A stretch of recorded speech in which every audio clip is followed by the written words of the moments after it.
तो फिल्म की शुरुआत एक लड़की से होती है जो जब सुबह के वक्त चर्च की तरफ जा रही थी तो दिखाया गया कि यांग नाम का एक अजीब सा आदमी उसका पीछा कर रहा था, जो उसके पीछे चर्च में भी चला आता है। इस सारे रास्ते के दौरान एक और लड़की यॉन यांग पर नजर रखे हुए थी और उसे नफरत से देख रही थी। चर्च में इस टाइम प्रेयर्स चल रही थी। यांग आकर इन लोगों के दरमियान में बैठकर इस लड़की को अजीब नजरों से घूरने लगा। उस लड़की ने डर के मारे अपने दोस्तों को ये बात बताई कि कोई आदमी उसका पीछा कर रहा है। जिसके बाद प्रेयर्स खत्म हुई और सभी चर्च से बाहर जाने लगे। वो लड़की जिसका नाम शिन है वो भी चर्च से बाहर जा रही थी तो यांग भी दोबारा उसके पीछे जाने लगा, लेकिन उसी टाइम प्रीस्ट ने उसे रोक लिया। प्रीस्ट यांग से कहते हैं, मैंने पहली मर्तबा आपको चर्च में दिखा है। प्रीस्ट उसे अपने ऑफिस में ले जाते हैं और उसे एक फॉर्म फिल करने को कहते हैं ताकि वो इस चर्च का मेंबर बन सके। अब वो इस चर्च का मेंबर क्यों बनता, उसे लालच देने के लिए प्रीस्ट सियोंग उसे चर्च की तरफ से एक जैकेट भी गिफ्ट करते हैं। और इतने में ही उन्हें किसी की कॉल आ जाती है। ये एक डिटेक्टिव की कॉल थी जिससे प्रीस्ट को दिल टूटने वाली खबर मिली कि उसकी वाइफ का किसी और के साथ भी ताल्लुक है। ये गुस्सा प्रीस्ट सियोंग एक कीड़े को मारकर निकालते हैं, जबकि इसी टाइम पे अंदर दिखाया जाता है कि यांग प्रीस्ट की फैमिली फोटो को अजीब तरीके से घूर रहा था। खैर प्रीस्ट जैसे ही अंदर जाते हैं तो यांग उससे कहता है कि मैंने फॉर्म फिल कर दिया है, अब मैं जाने वाला हूँ। ये सुनकर प्रीस्ट सियोंग खुश हो जाती है और उसे उसके जूते भी पहनाने लग जाते हैं। जिस दौरान वो यांग के पाँव पे एक ट्रैकिंग डिवाइस देखते हैं जो पुलिस क्रिमिनल्स को लगाती है जेल से छूटने के बाद क्रिमिनल्स को ट्रैक करने के लिए। ये देखते हुए वो समझ गए कि यांग पास्ट में काफी गुनाह करके आया है। ऐसे में वो जाते हुए यांग से कहते हैं कि चर्च सबके लिए है, गॉड सबसे प्यार करते हैं और उन्हें माफ भी कर देते हैं। हर किसी को गॉड से माफी मांगकर उनसे एक दूसरा मौका जरूर मांगना चाहिए। उसके जाने के बाद जब प्रीस्ट सियोंग अंदर गए तो उन्होंने देखा कि यांग चालाकी कर गया था, उसने तो फॉर्म भी नहीं फिल किया था। यांग जब चर्च से बाहर निकला तो हमने देखा कि यॉन अभी भी उसे गुस्से से ही घूर रही थी। दूसरी तरफ प्रीस्ट सियोंग भी अपनी वाइफ को लेकर यहाँ से निकल पड़े। रास्ते में ये लोग देखते हुए जाते हैं कि एक बहुत बड़ी चर्च की कंस्ट्रक्शन हो रही थी। प्रीस्ट सियोंग की वाइफ उन्हें कहती है कि आप चीफ प्रीस्ट से बात क्यों नहीं करते, आपको इतने साल हो गए हैं वो छोटी चर्च लीड करते हुए, अब आपको बड़ी चर्च लीड करने का मौका मिलना चाहिए। अपनी वाइफ के कहने पर प्रीस्ट सियोंग चीफ प्रीस्ट के पास जाते हैं तो उन्हें पता चलता है कि वो ये बड़ी चर्च अपने बेटे के लिए बनवा रहे थे, यानी वहाँ के लीड प्रीस्ट के लिए उन्होंने अपने बेटे को चुना था। ये सुनकर प्रीस्ट सियोंग दुखी तो बहुत हुए, लेकिन फिर उन्होंने ये सोच लिया कि ये भी गॉड का ही एक फैसला है। सियोंग जब यहाँ से निकलता है तो रास्ते में ही उसकी चीफ प्रीस्ट के बेटे से मुलाकात हो जाती है, जो इस टाइम अपने ग्रुप के साथ फन कर रहा था। प्रीस्ट सियोंग उसे हेवन चर्च के लिए मुबारकबाद देते हैं तो वो कहता है, सच बताऊं तो मेरा उसमें कोई इंटरेस्ट नहीं, मैं डैड से बात करके देखता हूँ, आप उस चर्च को डिजर्व करते हैं। लेकिन प्रीस्ट सियोंग उसे ऐसा करने से मना करके यहाँ से चले जाते हैं। यहीं पर फाइनली अब हमें यॉन नामी लड़की के बारे में पता चलना शुरू होता है, जो हर टाइम यांग के ऊपर नजर रखे हुए थी। यॉन एक पुलिस ऑफिसर थी और वो काफी दुखी रहा करती थी क्योंकि उसकी बहन की मौत हो चुकी थी, जिसका जिम्मेदार वो अपने आप को मानती थी। आज भी उसके डैड उसे यही समझा रहे थे कि जो हुआ उसे भूल जाओ, होने को कोई नहीं डाल सकता, तुम्हें अपनी लाइफ में आगे बढ़ना चाहिए। लेकिन आज तक यॉन मूव ऑन इसलिए नहीं कर पाई क्योंकि उसकी बहन की स्पिरिट उसे बहुत ज्यादा डराती है और उसे ये एहसास दिलाती है कि तुम मुझे बचा सकती थी लेकिन तुमने मुझे नहीं बचाया। फ्लैशबैक से हमें यॉन की बहन की डेथ की कहानी पता चलती है, जिसे मारने वाला और कोई नहीं बल्कि यांग ही था, जिसने पहले यॉन की बहन को किडनैप किया था, फिर उसे टॉर्चर कर करके मारा था। इसीलिए अभी तक यॉन यांग के पीछे पड़ी हुई थी। यहाँ चर्च में इस टाइम प्रीस्ट सियोंग अकेले ही बैठे थे। वो गॉड से अपनी गलतियों की माफी मांगते हुए उनसे हेवन चर्च मांगते हैं, यानी वो दिल से वहाँ के लीड प्रीस्ट बनना चाहते थे। तभी उनको उनकी वाइफ की कॉल आती है और उन्हें पता चलता है कि उनकी बेटी को किसी ने किडनैप कर लिया था। प्रीस्ट की बेटी पूरा दिन डे केयर में रहती थी तो प्रीस्ट डे केयर वालों से किडनैपर का हुलिया पता करने को कहते हैं। सियोन सोचते हैं कि कौन हो सकता है जो आखिर ये करे। फिर उनकी नजर प्रिंटर पर पड़े यॉन की पिक्चर पर जाती है जो उन्होंने सुबह को ही ली थी। पास ही सियोन की फैमिली पिक्चर भी गिरी हुई थी, जिसे देखकर सियोन को याद आया कि आज यॉन इस पिक्चर को घूर घूर कर देख रहा था। तभी बारिश का जोर भी बढ़ गया, चर्च की छत टपकने लगी और यॉन की पिक्चर पर पानी आकर गिरा, जिससे उसकी पिक्चर डीमन की पिक्चर में बदलने लगी। और सियोन को लगा कि गॉड ने इस तरीके से सियोन से बात करके उसे असली क्रिमिनल का बता दिया है। इसलिए वो यांग का रिकॉर्ड निकालता है और उसे पता चलता है कि उसका क्रिमिनल रिकॉर्ड बहुत खराब था। वो अब उसका एड्रेस निकालते हुए गाड़ी से जैसे ही उसके घर जाता है तो देखता है कि वो इतनी बारिश में जमीन खोदने वाली चीजें अपनी गाड़ी से निकाल रहा था। सियोन को लगा कि वो किसी लाश को ठिकाने लगा कर आया है। ऐसे में ही उसे अपनी बेटी का ख्याल आया और उसने फौरन पुलिस को कॉल करते हुए ये कंप्लेंट की कि मुझे शक है कि मेरी बेटी को किडनैप करने वाला योंग है, वो इस वक्त अपने घर पर है, प्लीज आप लोग आकर उसे अरेस्ट कर लें। थोड़ी देर में यांग गाड़ी लेकर दोबारा यहाँ से निकल गया और घर के बाहर खड़ा सियोंग उसके पीछे निकल गया। वो पहाड़ों के रास्ते कहीं जा रहा था। आधे रास्ते में उसने नोटिस कर लिया कि सियोन उसका पीछा कर रहा है, इसलिए गाड़ी रोककर वो बाहर आया और उसने पूछा, पास्टर आप मेरा पीछा क्यों कर रहे हैं? हिम्मत करके सियोन अपनी गाड़ी से बाहर निकला और योंग की बातों को इग्नोर करते हुए वो योंग की गाड़ी चेक करने लगा जिसमें उसकी बेटी नहीं थी। वो अब यांग के पाँव को देखता है तो उसमें वो ट्रैकिंग डिवाइस भी नहीं थी जो आज सुबह उसने देखी थी। ये देखकर उसे पता चल गया कि अब पुलिस भी उसे ट्रैक नहीं कर पाएगी। अपनी जान बचाने के लिए सियोंग फौरन अपनी गाड़ी में बैठने लगा तो अब योंग ने उसे रोक लिया और इन दोनों के दरमियान एक लड़ाई चलने लगी। योंग सियोंग को इसलिए मारना चाहता था क्योंकि उन्हें लग रहा था कि सियोंग को उसके बारे में सब पता चल गया है। अपने आप को बचाने के चक्कर में सियोंग जब योंग को धक्का देता है तो वो एक पहाड़ी से नीचे गिर जाता है। उसके सर पे चोट लगती है और सियोंग जब आगे बढ़कर देखता है तो उसे पता चलता है कि योंग मर चुका है। अभी वो उसकी मौत देखकर शौकी था कि तभी उसे उसकी वाइफ की कॉल आ गई जो उसे बताती है कि उनकी बेटी घर आ चुकी है। वो काफी देर से उसे ये बात बताना चाह रही थी लेकिन उसका फोन बिजी आ रहा था। असल में उनकी बेटी को उनके फ्रेंड ही अपने घर ले गए थे। ये सुनकर सियोंग सुन्न हो जाता है क्योंकि उसने एक बहुत बड़ा गुनाह कर दिया था, एक इंसान को मार दिया था और इस गुनाह की तो माफी भी नहीं थी। वो इसी सोच में खड़ा रहता है कि गॉड तो अब उसे कभी माफ नहीं करेंगे। और तभी यहाँ पर बिजली चमकती है और उसे गॉड की एक शैडो दिखाई देती है जिससे वो समझ आता है कि गॉड उसके साथ बात कर रहे हैं, उसे कम्युनिकेट करके ये समझाना चाह रहे हैं कि उसने कुछ गलत नहीं किया, बस एक शैतान को ही मारा है।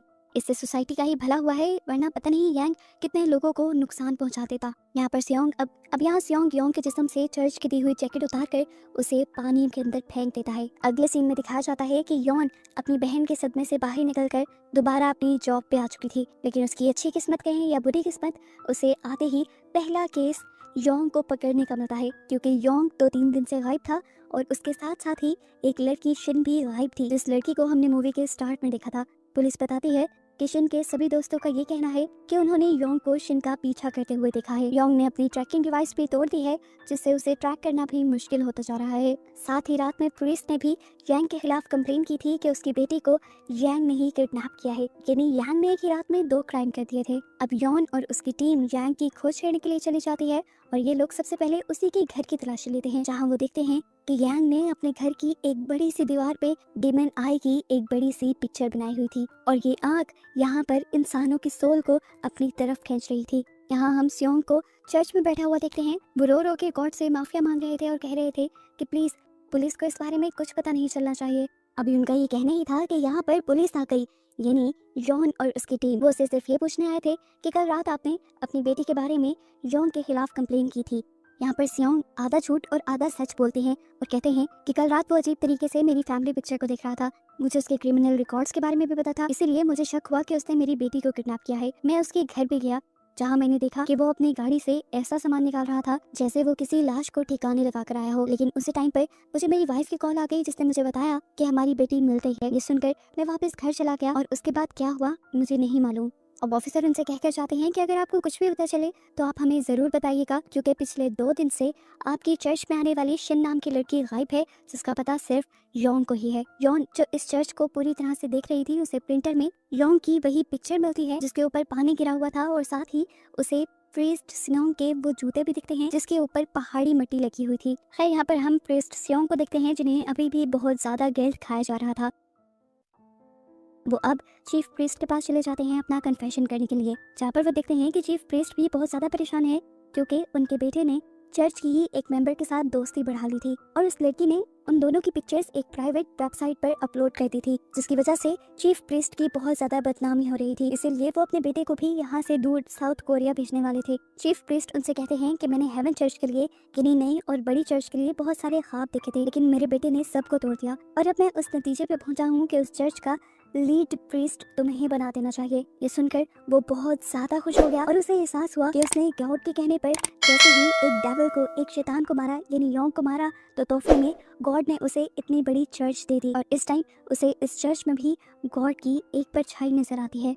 पुलिस स्टेशन में हम एक साइकेट्रिस्ट को देखते हैं जो योंग का इलाज कर रहा था। वो बताते हैं कि योंग पहले से काफी हद तक बेहतर हो चुका था, वो रेगुलर अपना इलाज भी करवा रहा था, पर अब मैं ये नहीं जानता कि उसने ये डिमोनिक आई अपने घर पे क्यों बनाई, लेकिन इससे साफ जाहिर है कि अब भी उसकी दिमागी हालत ठीक नहीं है। डॉक्टर की ये बात सुनकर योन को बहुत ज्यादा गुस्सा आ गया। वो समझ गई कि एक मरतबा फिर ये डॉक्टर उसकी दिमागी हालत का बहाना बनाते हुए उसे बचा लेंगे। एक मरतबा फिर वो इसीलिए कह रही थी क्योंकि पहले ये सब उसकी बहन के केस में हो चुका था। योंग ने उसकी बहन को मारा था लेकिन उसकी सजा नहीं हुई क्योंकि इसी डॉक्टर ने योंग को दिमागी तौर पर बीमार बताकर उसे रिलीफ दिलवा दिया था।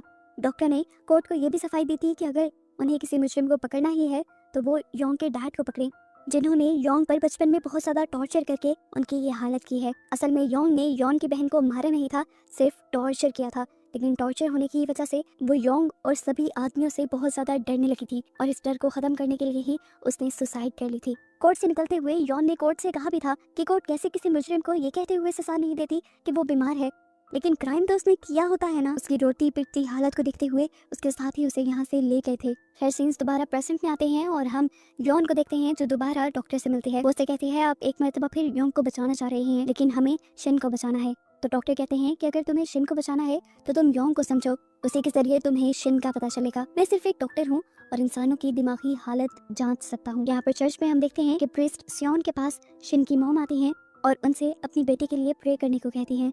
शिन की मॉम की हालत काफी खराब थी, इसलिए प्रीस्ट खुद उन्हें ड्रॉप करने के लिए जाते हैं और तभी शिन की मॉम को पुलिस का कॉल आता है और उन्हें ये बताया जाता है कि उन्हें योंग की वैन मिल चुकी है। ये सुनकर सियोंग थोड़ा सा घबरा जाता है और वो शिन की मॉम को लेकर उस मर्डर लोकेशन पे आ जाता है। वो यहाँ पुलिस से घबराए हुए अंदाज में अजीबोगरीब सवाल कर रहा था, जैसे यहाँ से कोई डेड बॉडी तो नहीं मिली और इस तरह के सवाल, जिससे योन और उसके साथी को प्रीस्ट सियोन पे ही शक होने लग जाता है। योन ये बात भी समझ गई थी कि प्रीस्ट कुछ तो जानते हैं, क्योंकि आखिरी मर्तबा इन्होंने ही योंग को देखा था। इधर अब प्रीस्ट सियोन अपनी वाइफ से मिलते हैं और उन्हें ये खुशखबरी देते हैं कि वो अब उस बड़ी चर्च को लीड करने वाले हैं, जिससे उसकी वाइफ भी खुश हो जाती है। लेकिन सियोंग उन्हें बताते हैं कि मुझे तुम्हारे अफेयर के बारे में सब पता चल गया है, अच्छा है कि हम उस बड़ी चर्च को लीड करने से पहले ही अपने सारे कन्फेशन कर लें और एक नई शुरुआत करें। यहाँ पे इनके दरमियान में गुस्से वाला और काफ़ी इमोशनल माहौल भी बन जाता है, लेकिन फिर ये लोग एक दूसरे के साथ कन्फेशन करके अपनी जिंदगी की एक नई शुरुआत करते हैं। इस टाइम सियोंग अपनी वाइफ को लेकर एक हॉस्पिटल में जा रहा था, जहाँ पर सभी प्रीस्ट की वाइफ पेशेंट्स के लिए प्रे करती हैं ताकि वो जल्दी ठीक हो जाए। और यहीं पर प्रीस्ट सियोंग को एक ऐसे इंसान के बारे में पता चलता है जो कल रात पहाड़ी से नीचे गिरकर जख्मी हुआ था और पानी में गिर गया था, और किसी तरह रेंगते हुए वो अपने आप को इस हॉस्पिटल तक ला पाया है। उस आदमी का इलाज इस छोटे हॉस्पिटल में मुमकिन नहीं था। नर्स बताती है कि मैंने कब से बड़े हॉस्पिटल जाने के लिए एक एम्बुलेंस को कॉल की है, जो अभी तक यहाँ नहीं आ पाई। सियोन की वाइफ इन सबको बताती है